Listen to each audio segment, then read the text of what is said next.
Welcome to new Prajasakti news ఛానల్కు స్వాగతం. Facial app ద్వారా ఇబ్బందులు పడుతున్నట్లు ఉపాధి కూలీలు ఆవేదన వ్యక్తం చేస్తున్నారు. కర్నూలు జిల్లా వెల్దుర్తి మండలంలోని గుంటుపల్లె బోగోలు గ్రామాలలో ఉపాధి కూలీలు మీడియాకు తెలిపారు. ఫేషియల్ యాప్ పద్ధతిని రద్దు చేసి పాత పద్ధతిని కొనసాగించాలని తెలిపారు. అదేవిధంగా పనికి తగ్గట్టుగా వేతనం ఇవ్వాలని, బిల్లులు త్వరితగతిన చెల్లించి సహకరించాలని అధికారులను కోరారు.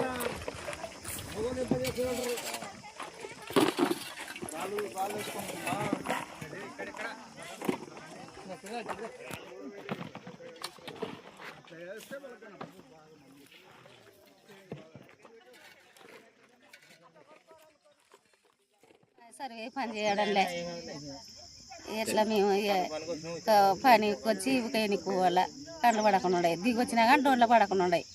గుంటుపల్లె ఎల్లూర్తి మండలం కర్నూలు. ఈ మ్యాప్ తీసేసి మామూలుగా మాన్యువల్ పెట్టాలి. మధ్యాహ్నం వరకు పని చేస్తాం. పాత పద్ధతే బాగుండే, ఒక ఫోటోలు దింపుకునేది. ఇప్పుడు కండ్లు పడకుండా ఉన్నాయి. మేము ఎన్నిసార్లు ఎన్ని మాటలు దిగొచ్చినా కానీ పడకుండా ఉన్నాయి. 150 రూపాయలు డోన్లో దిగొచ్చినా మెసేజ్లో పడకుండా ఉన్నాయి. మేమేం చేస్తాం? ఎల్లూర్తి మండలం కర్నూలు గుంటుపల్లె మండలం.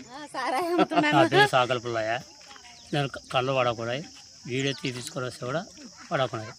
ఎల్లూర్తి మండలం గుంటుపల్లె గ్రామం.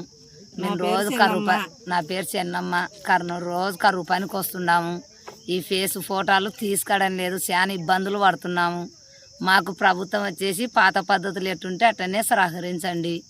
మేము బిల్లులు పడక కూలీ లేక అల్లాడిపోతున్నాం. పొదుపులు కట్టుకొని కానీ చాలా ఇబ్బందులు అయినాయి. కర్నూలు జిల్లా వెల్దుర్తి మండలం గుంటుపల్లె గ్రామం. నా పేరు గిత్త లక్ష్మీదేవి.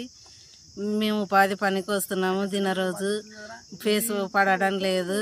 ప్రభుత్వం వాళ్ళు మాకు సహకరించండి. కూలి పడడం లేదు. పాత పద్ధతులే సహకరించండి. స్టార్ట్ అయింది. కర్నూలు జిల్లా వెల్దుర్తి మండలం గుంటుపల్లె గ్రామం ఉపాధి హామీ పథకం పెట్టినందుకు 4 వారాలయ్యా. పని చేస్తున్నాం కానీ డబ్బులు పడడంలే. ఫోటోలు తీసుకుంటున్నారు, ఫోటోలు తీసుకోకున్నాయి. చాలా ఇబ్బంది ఉంది. మేము రోజు వస్తున్నాము, వేరే పనికి పోతే కూడా మాకు డబ్బులు వస్తాయి, కానీ ఉపాధి పథకంలో డబ్బులు వస్తాయని కూలి వస్తున్నాము. ఇంతవరకు పడడం లేదు. పాత పద్ధతులే బాగున్నాయి. మాకు పాత ప్రకారమే చేయండి అని ప్రభుత్వాన్ని కోరుతున్నాము.